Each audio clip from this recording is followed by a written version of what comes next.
Here I have ULEFONE Armor X7 Pro, and today I'm going to show you how to enter Fastboot mode on this device.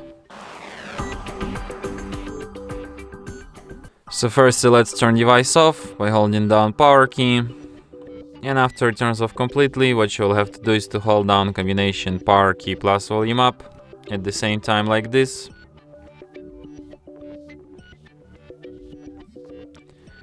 In the appeared menu, you should use volume up to navigate and volume down to select, and select the second option, Fastboot mode, which will basically take you to this Fastboot mode, which these small letters indicating. So when you're done using Fastboot mode, to quit it, just hold down power key for about 7 or 10 seconds, and after that the device will restart just as usual.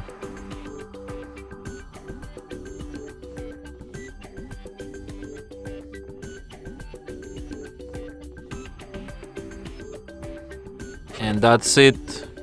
Thanks for watching. If you find this tutorial useful, don't forget to hit that like button and subscribe to our channel.